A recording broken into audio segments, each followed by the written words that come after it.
esto viene a ser un proceso. Un proceso, ¿por qué? Porque cuando una empresa, un empresario, una empresa, decide reanudar las actividades, va a tener que tomar en cuenta muchos aspectos. Va a tener que visualizar temas a la interna de del centro de trabajo, adecuaciones internas estructurales y también temas laborales. Y también debemos saber qué cosas me van a inspeccionar de forma posterior por parte de SUNAFIL en este caso. Entonces, todo esto como un tema preventivo. Entonces, ahora, vamos a ver lo que es el protocolo número 5/2020 SUNAFIL, que es el protocolo que se va a tomar en cuenta o el procedimiento que se va a tratar cuando se va a revisar lo que es el plan. Esta es la versión número 2 que ha sido publicada el día 14 de julio, con algunas variaciones de la versión anterior. Entonces, este protocolo ha dividido el procedimiento de inspección en 3 fases. En una primera fase respecto a las acciones previas. ¿Qué debemos entender por acciones previas? Son aquellas actuaciones que se van a ir realizando por parte de SUNAFIL hacia los empleadores en medio de esta reanudación de actividades, a través de cuando se van a realizar o se va a cursar algún requerimiento o alguna carta de orientación, alguna carta de exhortación referente a la toma de adecuaciones en el tema laboral, en el tema de seguridad y salud en el trabajo, en este punto. Entonces, en el mismo protocolo se ha establecido las cartas inductivas y disuasivas que estas van a poder ser cursadas en el transcurso de este periodo. De repente alguna de las personas que está participando dentro de la charla ya ha sido notificada con esto. Y la pregunta es, entonces, si ahora por el tema de la situación del COVID no nos está llegando una notificación en forma física, ¿cuál es la forma que se está llevando las notificaciones? Entonces tenemos 2 puntos. Esta notificación se va a dar a través del correo electrónico o a través de la casilla electrónica de SUNAFIL. Ahora, referente a lo que es el correo electrónico, de repente muchas personas no visualizan ello y deberían de tomarlo en cuenta y ahora tenerlo, darle un poco más de importancia a la visualización perenne de esta plataforma. Porque, por ejemplo, aquí tenemos un ejemplo de una comunicación que realizó SUNAFIL donde solicitaba cierta información. No hacía un requerimiento explícito de documentaciones, pero pedía información relevante, que por acá lo vamos a ver más adelante. Entonces, y le otorgaba un plazo. Entonces SUNAFIL va juntando información de los empleadores a través de estas comunicaciones. Otro medio de remisión de documentación es a través de la casilla electrónica SUNAFIL. Esta casilla electrónica en realidad fue habilitada antes de que se genere todo el tema del COVID. Ya se había creado y se estaba enviando mensajes permanentes sobre la activación de esta casilla, porque iba a ser el medio por el cual el empleador iba a conocer si es que tenía alguna denuncia por parte de algún trabajador o si se le estaba notificando sobre algún requerimiento de información. Entonces, para las personas que de repente todavía no han habilitado su casilla electrónica, la forma o cómo podemos acceder a ella es a través del link que aparece en la pantalla, que es www.sunafil.gov.p, buscando esta opción que aparece en la pantalla de inicio de SUNAFIL y dando clic en la opción Ingresa aquí. Posterior a ello va a aparecer la siguiente pantalla, donde tienen que indicar si son empleadores o son trabajadores. En el caso que sean empleadores, van a proceder a ingresar lo que es su clave SOL para seguir a la siguiente ventana. En la siguiente ventana, en forma automática, la parte de datos generales va a aparecer llena con la dirección y otros datos. Ahora, lo que sí van a tener que llenar, si es por primera vez que van a habilitar su casilla, es algún correo electrónico o algún dato de contacto de alguna persona que también le pueda llegar una alerta. cuando tú vas a tener alguna información o algún documento o notificación en tu casilla, a este correo que se va a colocar acá le va a llegar una especie de notificación que usted tiene que revisar la casilla electrónica porque se le ha depositado cierta información. Entonces van a entrar y van a visualizar, porque también hay acá en la misma plataforma se les van a generar plazos para poder cargar la información. Entonces deben colocar un correo el cual tengan mayor actividad. En la parte de actos administrativos van a poder visualizar el tipo de requerimiento que ustedes tengan. Por ejemplo, en lo que se está visualizando ahorita hay un requerimiento de suspensión perfecta de labores. Está la fecha del depósito, la fecha de la notificación y la fecha límite de carga. Entonces, en este icono es donde se va a poder va a salir toda la lista del requerimiento y van a tener que ir cargando documento tras documento. Bueno, y le van a indicar el peso de cada documento, el tipo de documento que pueden cargar, si es solamente PDF, si es Excel, si solo es Word, eso le va a ir indicando ahí. Ahora, en el caso que sean trabajadores y deseen crearse una cuenta de la casilla electrónica, lo que van a tener que hacer es ingresar en la opción, como se ve indicado en la diapositiva, en las primeras diapositivas, aquí, en la parte de trabajador, y posteriormente aparecerá la siguiente pantalla. En el caso que aún no cuenten con una cuenta, van a ir a la opción registrarse y va a aparecer, bueno, la pantalla es mucho más amplia, sino que he tratado de recortar una parte, y van a proceder a llenar sus datos. Y a esta casilla, como trabajadores, les va a llegar la información referente a alguna denuncia que de repente ustedes hayan realizado antes de una FIR, y le va a ir llegando los resultados de ese procedimiento que se ha ido practicando. Ahora, por ejemplo, aquí tenemos un ejemplo de una carta circular que puede que le haya llegado a alguno de los presentes. Era referente al llenado de un checklist previo a la reanudación de actividades.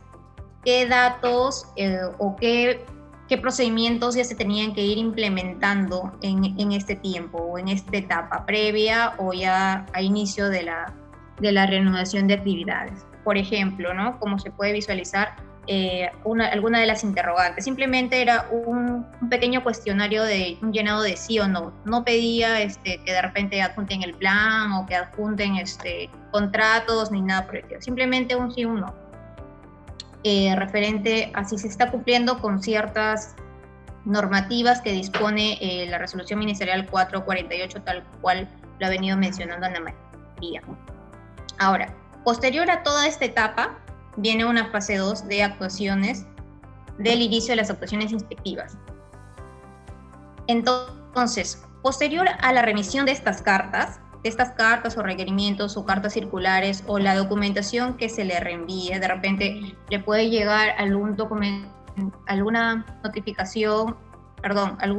carta indicándole que se le exhorta a que pueda implementar su plan, se le exhorta a que tenga en cuenta que los plazos para generar las altas, las modificatorias, las bajas, sean dentro de los que especifica la norma. Entonces, posterior a ello, en el caso que exista algún requerimiento específico, por ejemplo, que se remita contratos, entonces, ¿qué va a pasar? Después de que se va a requerir la información, se va a proceder, el empleador tiene o debe responder este requerimiento, ya sea a través del correo electrónico o a través de la casilla electrónica por el medio donde se le haya notificado, y posterior a ello va a pasar a la revisión por parte de SUNAFIL. Ahora, pueden darse dos supuestos: que la documentación esté correcta y ahí quede todo el procedimiento de revisión, o que se adviertan ciertas inconsistencias de la revisión del documento requerido. Ahora, a ello, estas inconsistencias pueden ser subsanables o pueden ser insubsanables. En el caso que sean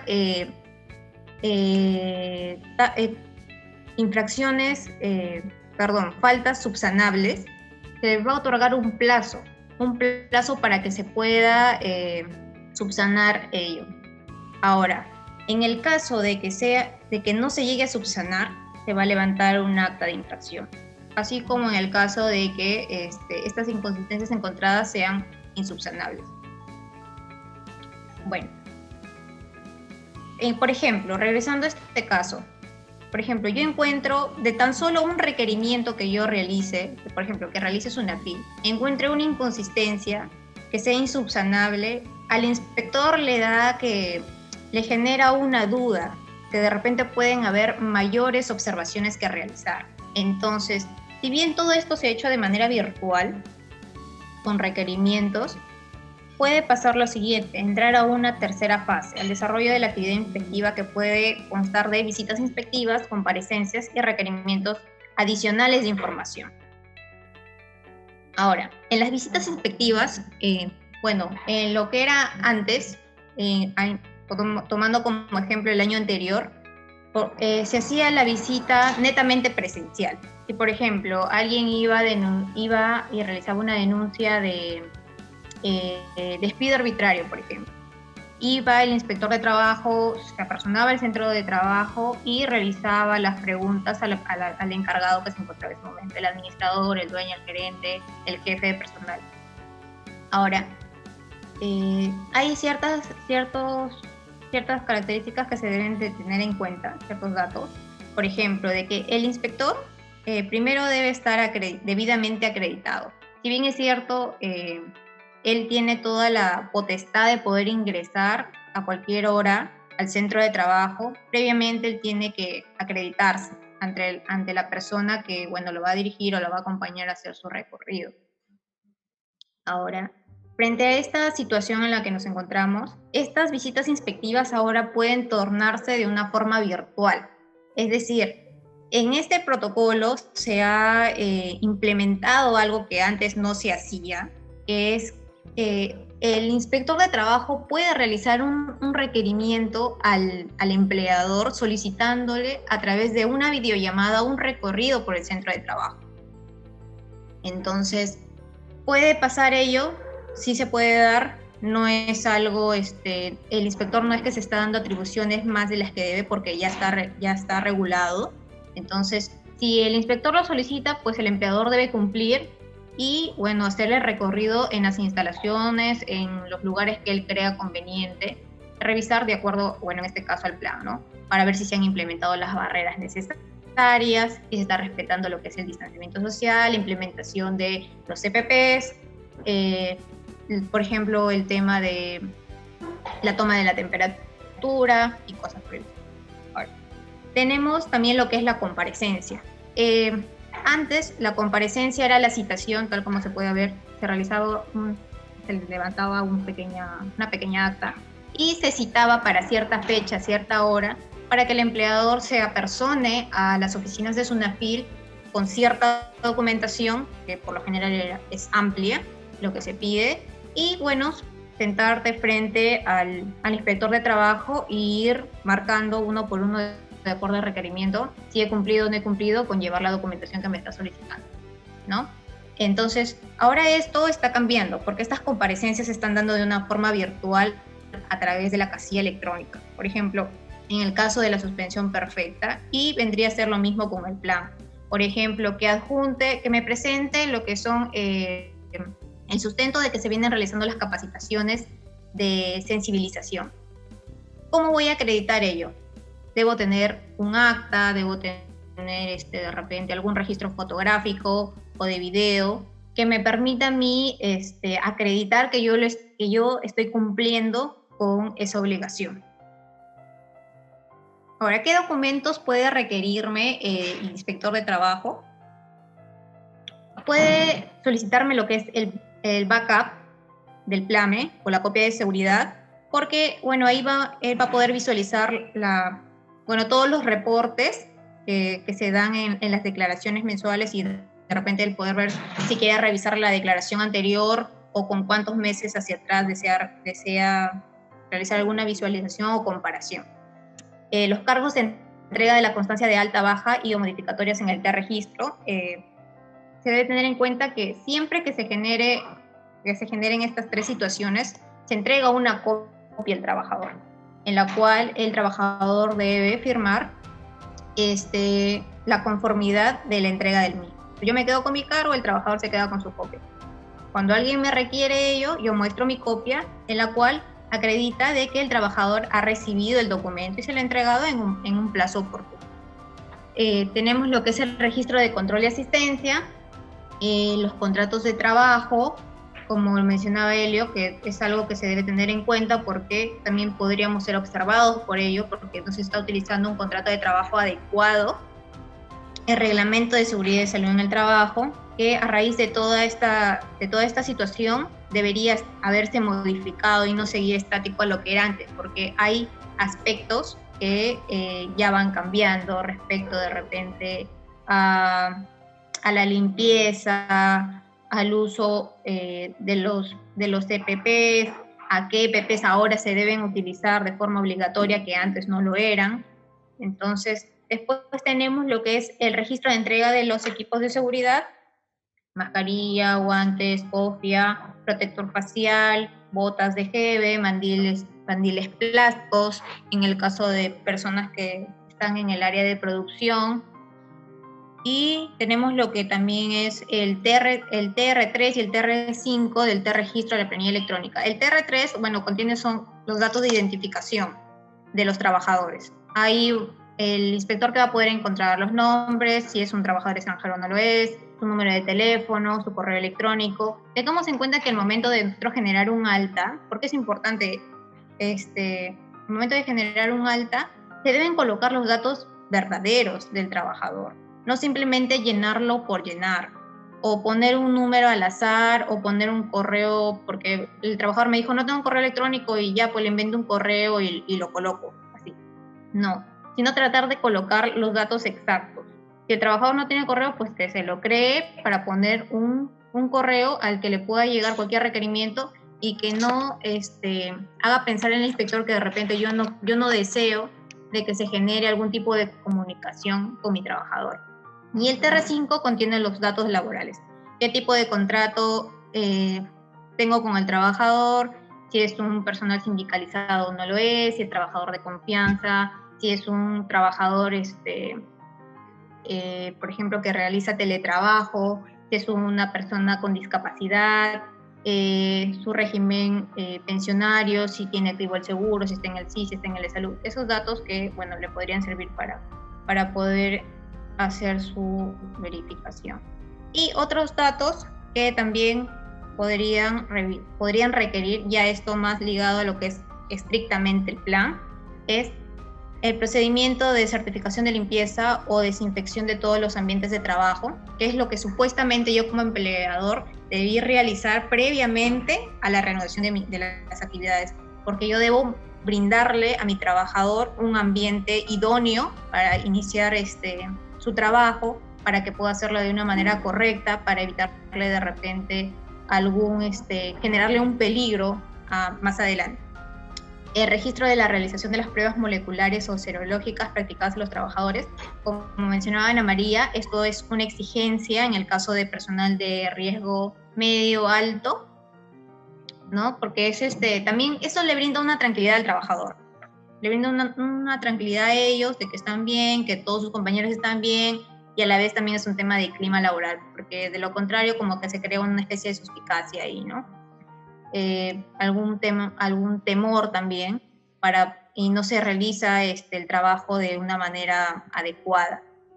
El registro de control de temperatura de los trabajadores, la cual se debe dar al inicio y al final de la jornada de trabajo, la cual se supone que, por ejemplo, el encargado pongamos un local de comida, debe llevar un control y ir archivándolo. Siempre ir archivándolo y, bueno, como le mencionaba, si todo esto va a ser virtual, en lo posible que esos archivos físicos posteriormente sean escaneados e ir almacenándolos en carpetas para que cuando llegue una fiscalización no pasar por todo el procedimiento de que ya tengo todo esto de documentos en físico, entonces recién voy a ponerme a escanear todo lo que tengo y recién voy a ponerme a armar mi documentación para cargarlo. Tengamos en cuenta que los plazos que se brindan son entre 3 y 5 días. Entonces, a veces escanear mucho, que se te acumule mucha documentación es un poco pesado. Ahora, instructivos, trípticos, y otro sobre el correcto lavado y desinfección de manos, uso de mascarillas y otros temas similares. Como les estaba mencionando en otra, Ana María también, ¿cómo yo pruebo de que yo estoy llevando o estoy brindando una capacitación, sensibilización o mi charla de 5 minutos de manera frecuente o de acuerdo al cronograma que yo he establecido en el plan? Simplemente porque yo digo sí lo estoy llevando. Puede que sí, yo como empleador, yo sí vengo realizando la capacitación. Pero no simplemente vale la palabra de lo que yo pueda decir o lo que hasta mi trabajador pueda decir, porque el inspector también puede creer de que yo he coaccionado a mi trabajador para decirle que diga que yo lo capacito cuando en realidad no lo hago. Entonces, ¿cómo yo acredito ello? Lo hago a través de mostrando el material que yo les he expuesto o que un tercero les viene a exponer, la diapositiva en el caso que se proyecte algo, o la cartilla en el caso que yo le entregue algún documento en físico y le vaya hablando, o los trípticos, o de repente si tienen un periódico mural, si yo les estoy poniendo algo ahí, información y se las cambio cada semana, tomas fotográficas, algún video. Creo que en estos, ahora todos tenemos el uso de un teléfono celular y podemos hacer pequeñas grabaciones de 5 o 6 minutos que mañana más tarde me van a servir para poder corroborar que yo vengo cumpliendo con mis obligaciones. Entonces, posteriormente a toda la revisión de la documentación o los requerimientos que me puedan realizar, el inspector, luego de evaluar ello, pueden pasar dos cosas, como que todo esté ok, no hay ningún problema, has cumplido, has realizado esto, has implementado todo, o que yo tenga ciertas falencias o que yo haya omitido algunas de mis obligaciones. Entonces, en el caso que todo se encuentre bien, el inspector va a proceder a realizar un informe de actuaciones inspectivas, en el cual, bueno, como mencionaba, es en el caso de que no hubiese alguna infracción, y en el caso de que se genere alguna, se levantará el acta respectiva indicando cuáles son las infracciones, a cuántos trabajadores está afectando, el valor de la multa individual en el caso que sean varias infracciones, y al finalizar un cálculo general.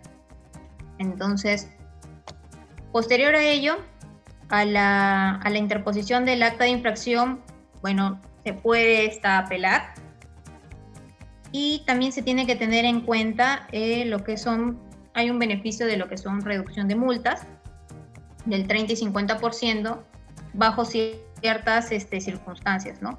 En el 30% cuando se subsanen las infracciones desde la notificación hasta la interposición del recurso de apelación, y 50% desde que se resuelve el recurso de apelación, posterior, desde ahí 10 días hábiles hacia adelante. Si en este plazo se han subsanado, bueno, habrá una reducción de la multa del 50%.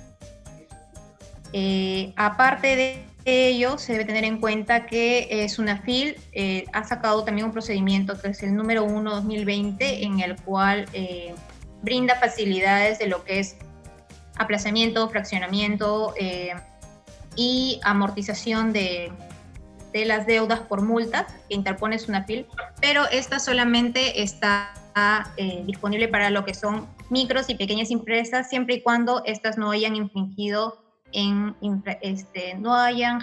se hayan generado infracciones muy graves.